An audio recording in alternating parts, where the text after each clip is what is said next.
Hello and welcome to our channel. In this video, we are going to look at how we can make a hexagonal pen holder using wood or using a marble.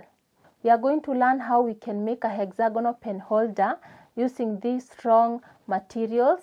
We have another video where we made it using a cardboard or carton, but here we want to make a stronger one, a stronger hexagonal pen holder which can last for long. You know, one of the reasons why we may need a long-lasting pen holder is because it is not expensive to make also.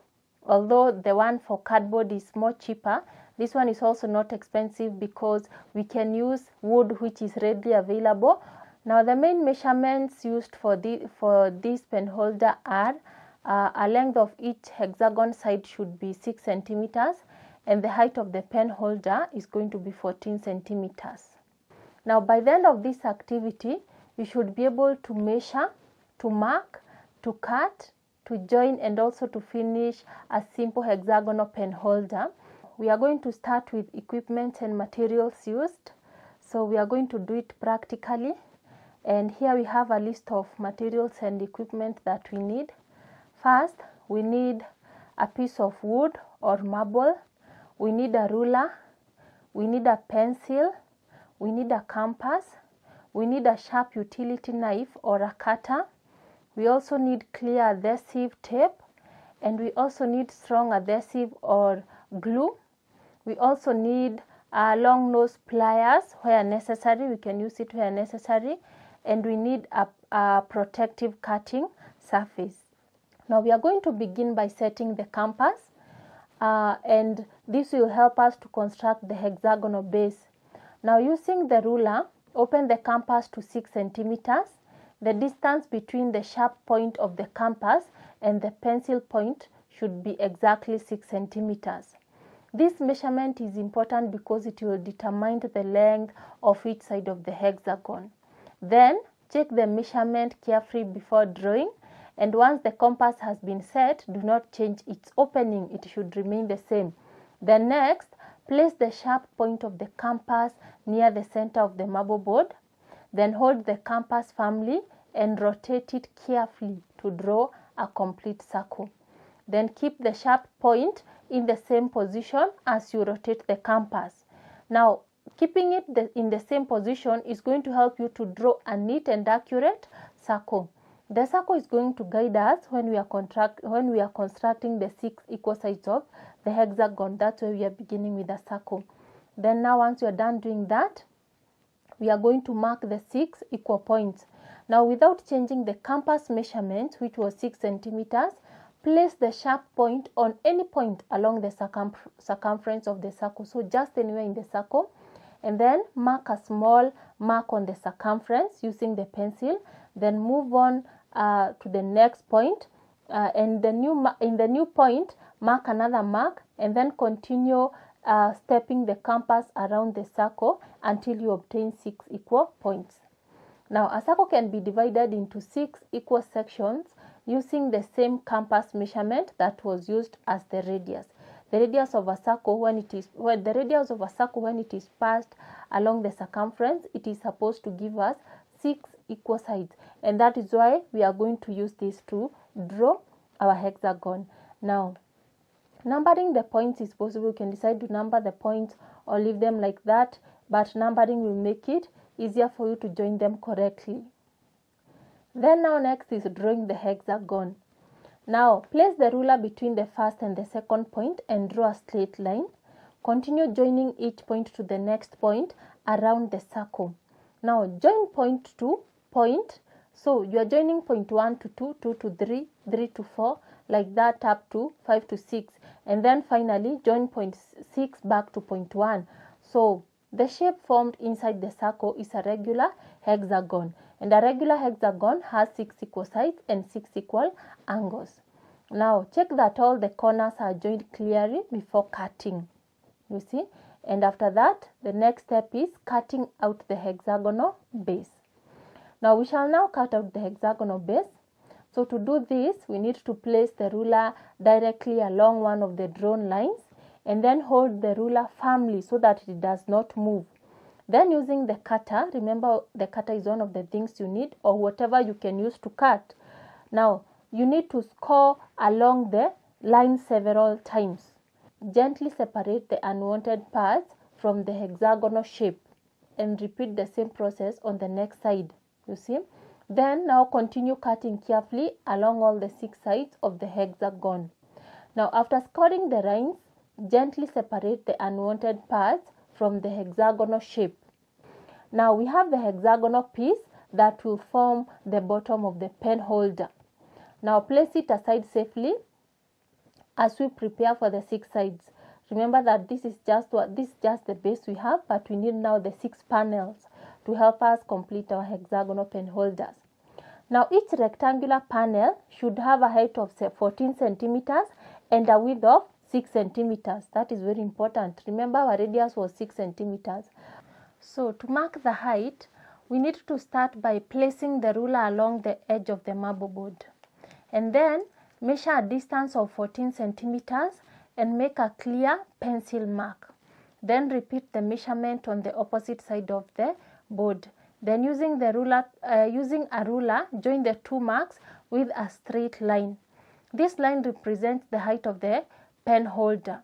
And then make sure that the ruler begins from the 0 mark when taking the measurements. You need to be careful with that to make sure that all the measurements are correct and that the sides of the hexagon are of the equal measurements. Now after you are done with that, we need to go to the next part, which is marking the width. And now to mark the width, you just need to measure 6 centimeters across the board and make a pencil mark. And then measure another 6 centimeters and make the next mark. Then continue marking the sections of 6 centimeters. Use the ruler to draw straight lines. Now once you are done with measurements, you need to cut the first panel. Now to cut, place the ruler along the first cutting line and then hold it firmly and score the board using the cutter. Now you need to make several controlled cuts instead of applying too much pressure at once to avoid destroying your wood or maybe the marble sheet. After scoring the line properly, separate the first rectangular panel and check its measurements. It should be 14 centimeters long and 6 centimeters wide. The board is going to separate easily after scoring. You need to just bend it gently along the cut line and then it is going to break easily. Do not force the material because this may cause cracking or damage to the surface. You know, even if it is a wood, the size of the wood may be small. So if you want to cut it, you need to be gentle. If it is a marble, you also need to be very gentle.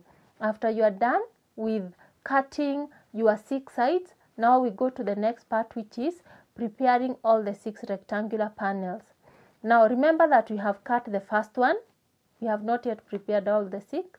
To cut the second one, we need to continue measuring, marking and cutting until we have 6 rectangular pieces. So each piece should be identical to the other. You may use the first correctly measured panel as a guide when checking the remaining pieces.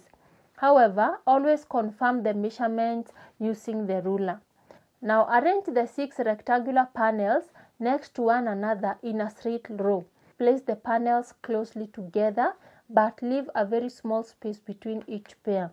So the small space will allow the panels to fold easily when forming the hexagonal base. So you can just leave a small space and then make sure that the bottom edge are aligned along one straight line. That is why we said it is important to measure them correctly. After that, let us go to the next part, which is joining the panels using clear tape. Place a strip of clear adhesive tape over the first joint and then press the tape firmly on both panels. Then continue placing the tape across the remaining joints, and this tape is going to act as a flexible hinge.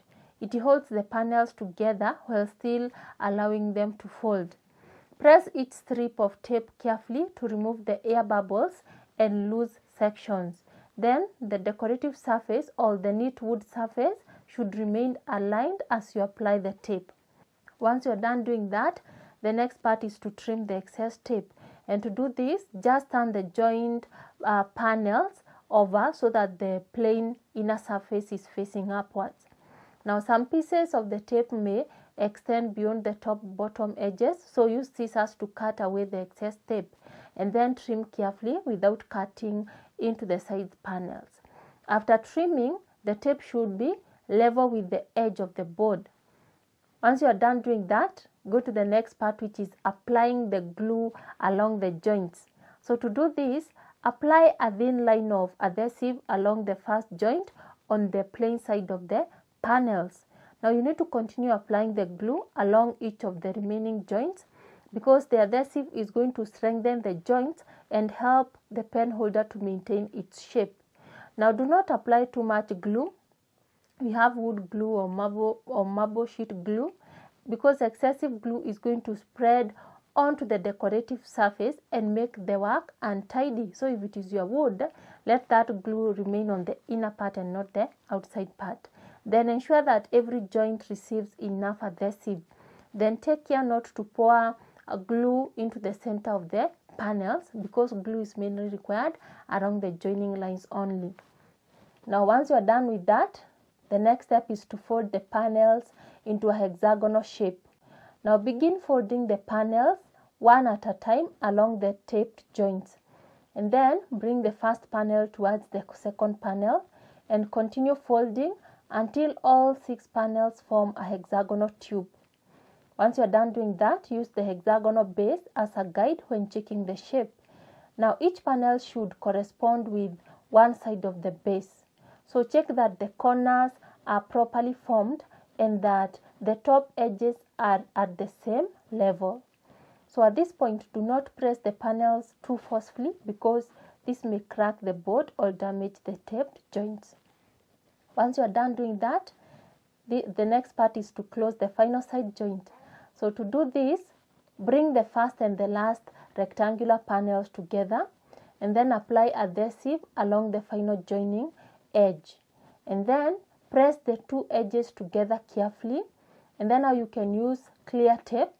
Clear tape can be very helpful. It can be used temporarily to hold the final joint in place as the glue begins to set. Then the next part is to prepare to attach the base. Now at this point, you need to place the hexagonal base next to the completed side structure. Do this by checking that the 6 corners of the base correspond with the 6 corners of the holder, and then apply adhesive around the lower edge of the side panels around the outer edge of the hexagonal base. And then now apply glue evenly, and you should avoid leaving sections without adhesive, as this could create weak points or gaps at the bottom of the holder. At this point, we are almost done now. We need to fix the hexagonal base. So position the hexagonal base over the bottom opening and then align each corner of the base with the vertical joint on the holder. Now how do you do that? You press the base gently onto position and then check all 6 sides to ensure that the base is centered. Then hold it firmly for a short time to allow the adhesive to grip, and then look at the holder from the top and from the bottom to confirm that the base has not shifted. You should confirm both sides. Then now at this point, you need now to check the inside and the outside.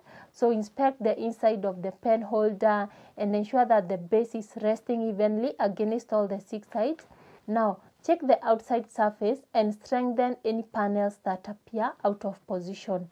Then at this point, you can also remove any excess glue before it dries if you find any. So next step is reinforcing the bottom joint.